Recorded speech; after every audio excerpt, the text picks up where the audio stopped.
liwa ya ndeko na biso Angelica Madalena, que son âme repose en paix. Makambo ezobima kaka na monde chronique. Makambo ezobima après émission wana toye kozwa prophétie moko ekwei lisusu epa ya ba chroniqueuse. Balobi eza na chroniqueuse moko awawa na kati Europe azana misala mabe. Misala na ye eza nini kodomine bato. Ndenge na uti kalate nazotiela bino mama prophéteuse. Oyoyo apesi prophétie wana. La sœur Karine akoloba na bino nyonso ndenge nzamba alakiseli ye. Eza na ba chroniqueuse bakomosala misala ya kisi misala soloka. Pona ni pona ko benda batu balandaka bango. Pona ko benda batu batalaka bango bandeko na ngai. Eza pasi, eza mawa bandeko na ngai. Bolanda audio oyoyo bino moko boyoka. Je vais me présenter devant vous, peuple de Dieu. Je suis la sœur Karine Sakwaku, la femme d'Anna France. Nako partager na bino message moko Nzambe atalisa ngai depuis le mois de décembre. J'ai essayé de la partager déjà, je pense, depuis janvier. Depuis, il fallait peut-être partager depuis longtemps, pena maman Inès, mais par la grâce de Dieu, tant et mon anine sikyo, où Nzambe permettre pour message au eleka. Vraiment, tout le monde n'a pas talisa bana Nzambe message au Nzambe pesi biso to vraiment au sérieux et pour na bola mon abiso moko. Na côté ça bana Nzambe ko ba YouTube, internet, ba télévision, Facebook, bref, ba réseaux sociaux nyonso tout. Derrière ça, idée à Mungu na isande ko ramener biso peuple de Dieu na kati na distraction. Ils apprennent ko éloigner biso la créateur na biso. Et biso bana Nzambe tout ça le ndenge Bible le na biso toute chose concourt au bien de ceux qui aiment Dieu. Biso tout ça à notre bien. Na ndenge moko ko édifier biso,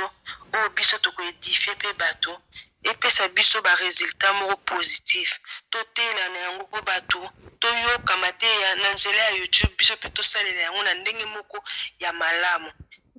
Message nini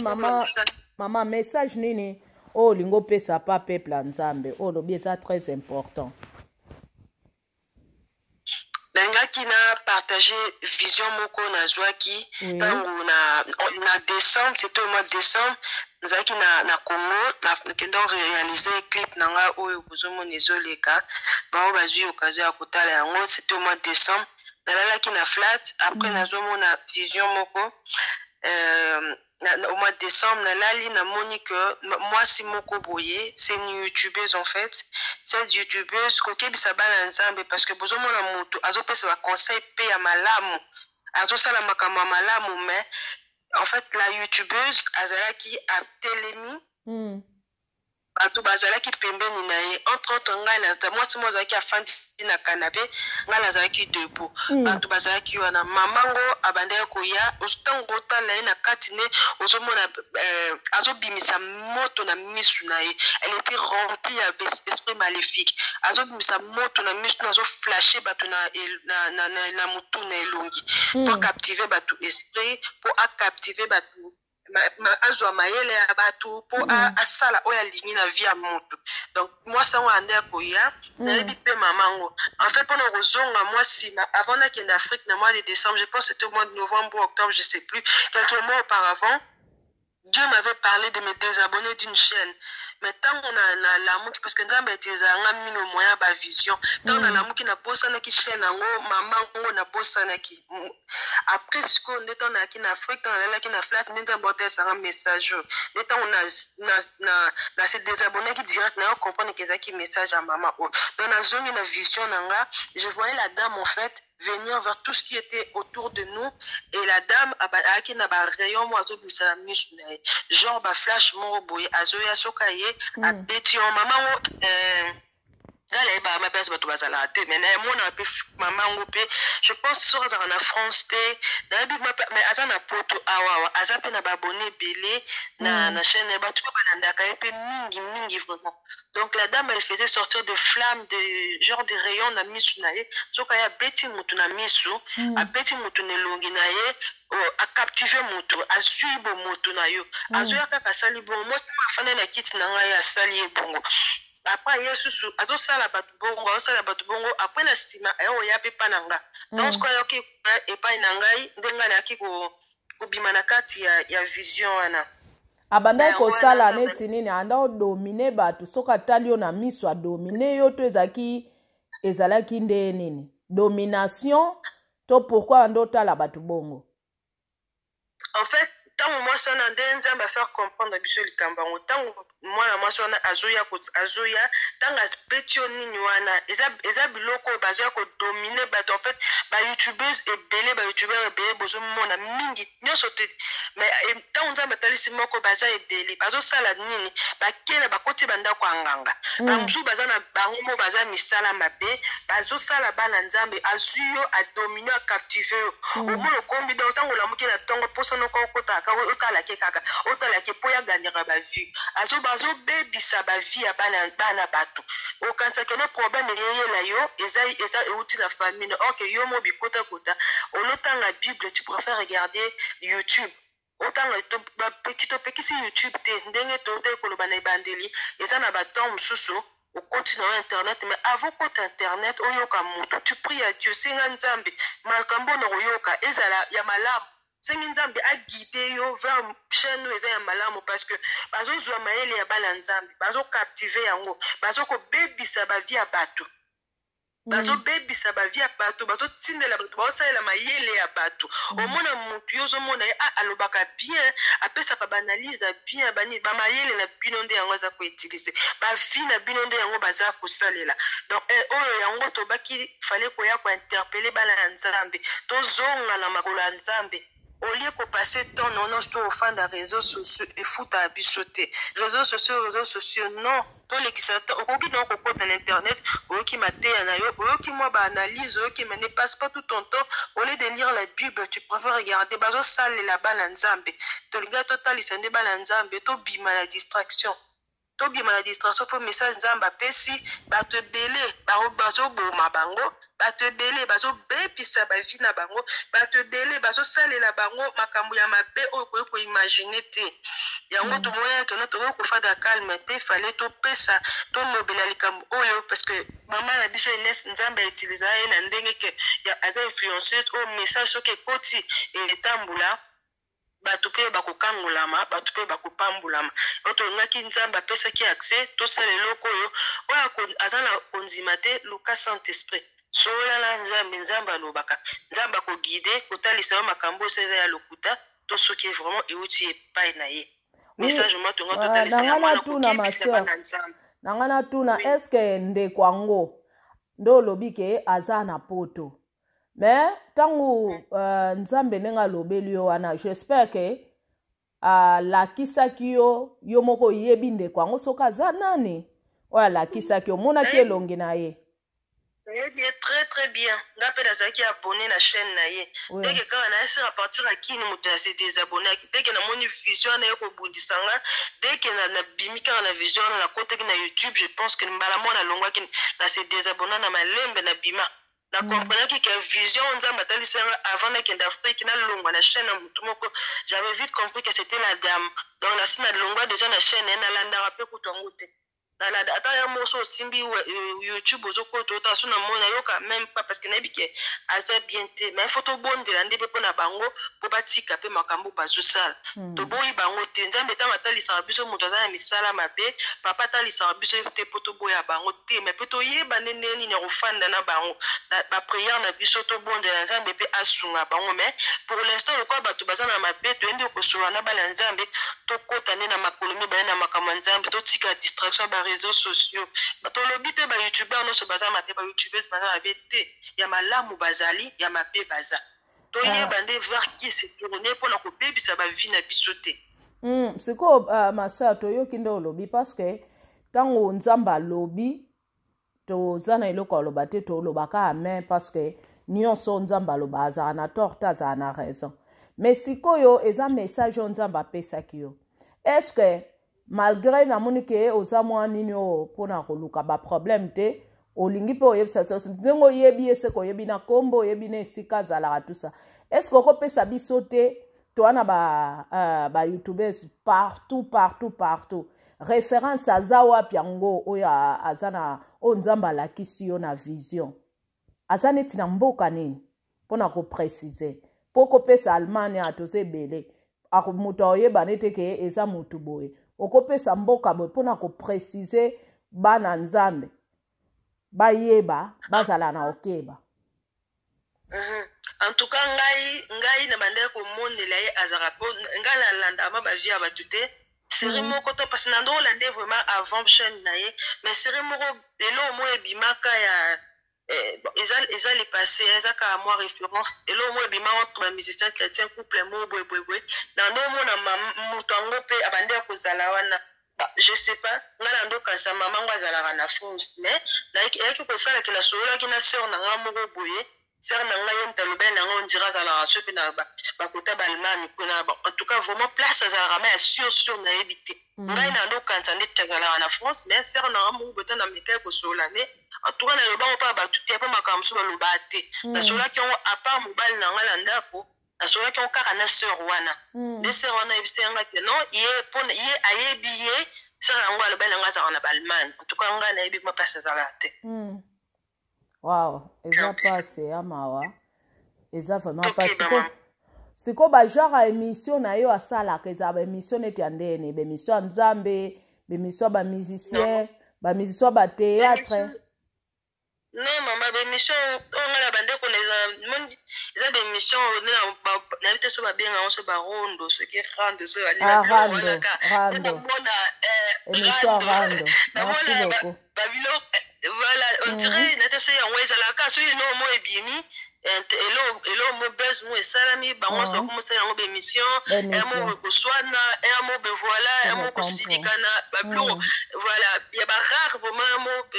bon c'était pas vraiment tout le temps dans kota na chaîne na ye mais bando za kata msusu ko lekisa omoni moi mudoloba oyoki mwanda mwa po bimi na yo après quand j'ai compris que non ba distraction na retirer ma télévision moi je regarde pas na bima na nga mana ba ni na ba YouTube wana mais de temps en temps, moi, sur le botal, Olexi, moi, quelques minutes dans YouTube, au talibon. Émission, genre, émission, mais c'est ça, vraiment, le point la chaîne, on est plus chrétien, quoi. Ah, ouais. Donc, enfin,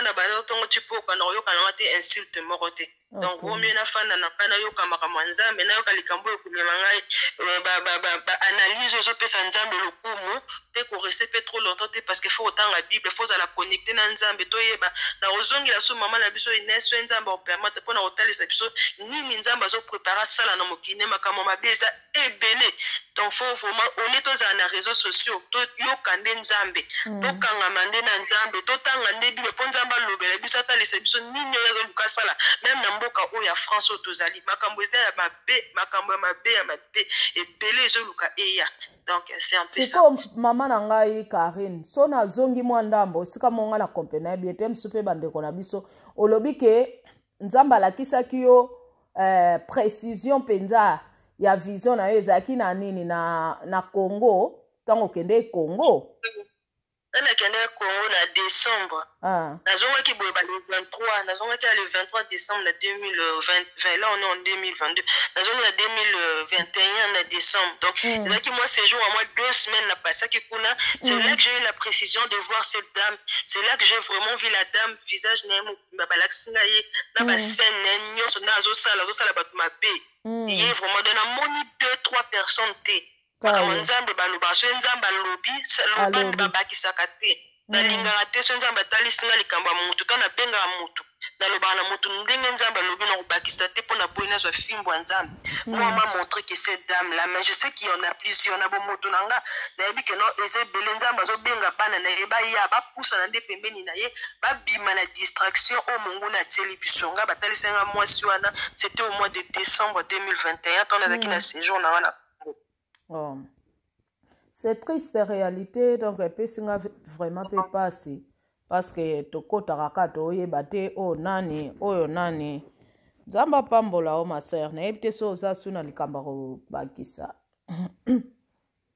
likambo eza kaka ke tozonga makolo mibale lisusu na makolo ya nzambe azobeta kasi te na yango ntango ekomi na suka yesu azozonga kala mingi te tomemama te na bareseau sociaux eza outil moko ya mabe oyo monguna atieli biso mpo amemaka biso tout le temps na badistraction biso toutilize yango mpona koteya liloba nzambe mpona kosala bolamu mpona kopartage parole de dieu mpo tozala édifie na banzela ya mateya basala nzambe oyo mpe bakosalela nzambe na ndenge ya kosolo mais pas tomemama banda ntongo ti pourquoi tu restes sur Facebook Snap, TikTok, au lieu au bondela, au lieu préparer futur na yesu azozonga kala mingi te. Imagine que ceux qui yesu ba yesi ko tozala wapi. Imagine ce qu'on a ba grande ce qui rondo so ba benga yesu ba benga rando. Ozala wapi sikoyo. Donc to bongisa ba vie na biso parce que yesu azozonga. Nzambe apeti sete ayokoloba likambo ezosalama. O ayoki. So epo yoki na oto continue kana ba distraction. Nzamba azomona nga nasali devoir na nga oyo nzambe atindi nga nasala biso topesi mama Ines apesi azotia video azopesa message ya nzambe ezokende biso bana nzambe tozwa yango nzambe komasimba mitema bana na ye babima na distraction bazongela ye. Amen. Nzambe azwa lo. Amen. Merci mama Karine. Nzambe apambola. Merci bandeko na nga, j'espère bo utoyoka la sœur mutu o nzamba alakisi parce que mingi toza mingi na réseaux sociaux mingi toza na ba internet parce que mundele a développé makambo toyoki makambo oyo mama na biso auti koloba awa boko tunanga pourquoi natie photo ya Angelica parce que na monde chronique toza ne bembe ya ndeko na biso auti kokufa ndenga uti kokufa wana batu ye pazalaki moto abando sala ba chronique ya jara barando ba émission ezosalema ya bato basalaka barando bandeko na ngai nzambe tango alobaka Dieu parle tantôt d'une manière tantôt d'une autre nzambe tango azoloba tozala anata kofongola matoi mpe koyoka eloko nyonso na se na moi okozwa na yo yango na facilité soko tie elika na opanzambe eza kate ke fokota oke simba bisimba simba oke simba ba protection po balandaka yo mingi po bayokaka yo trop eza na bato msu baloba na makambo ebele te baloba mango likambo ya malonga te metala bato toyoki balobi chroniqueuse moko asalaka misala mabe alingi ka donc eza ke soka bandi koloba batu bazoyoke kaka eza na batu misuku to bakoma kotia na likasa na lolemo po maloba na ye koma lokola nitika pasteur azoteya soka lobi boyoki soka sengi bino mbongo bopesi soka tie compte mbala mo bokomo pesa e bambongo bokomo tindela e baba nini comment je peux dire bokomo tindela e biloko bokomo kabele mbongo sanke asenga bino pona nini bozana sa envoûtement bandeko na ngai oyo nga na yoki epesi nga nzoto malili avant ya koya kolanda mutu avant ya fozala na esprit ya discernement luka nzambe solo azanana alakisa yo eske nakangami to na otala na nga ka normal nde bato msu batalaka to nazolanda na nga ka totala makambo ekomeli Angelica ete ya biso akufi me bato arando bazolande kaka bato bazoya bazoloba makambo Angelica asalanga eswanga na kati ya motema moto akufi toyebi mowe azaka na monguna te me biso moko tozwa mayele bandeko na ngai tozwa mayele kutu baopekisa bango me bakoloba bongo ye moko avant kufa nenga salanga pwani bopekisa ete yo bozomona kobanga ekomosila biso eske toza bato vraiment bamisu bakomomona bango bachef ya YouTube bato ya mundele ekomi makambo awawa bamisusu omona bango na kala omona bato bando olanda bango ebele ma cause orgueil bato baolande su te parce que ye soko okepa na ye nga naleki bango nga so ye a source nga ya bainformation ya source bajaloux bakokonda bomonaka baninga bajaloux bandeko na ngai temps ezali ntango nzambe azoloba tokanga mitema na biso te soki yo moko oyoki émission ndenge mama alobi yo moko oyoki toza na temps de la grâce nzambe aza wana mpo na biso mpo totala soki nasalaki eloko mabe nayeba ta kosenga bolimbisi nayeba kochange mode ya vie nzambe atombolaka nzambe atombolaka biso baoyo tobanda YouTube bango mbalakata kaka boye tokóma na 50,000 abone tokota ndako ya nganga te me totiaka elike pa nzambe ye nde mutu atindaki babone alobi ke te bato ya mitu oyo ezosala bakende na kosabone kuna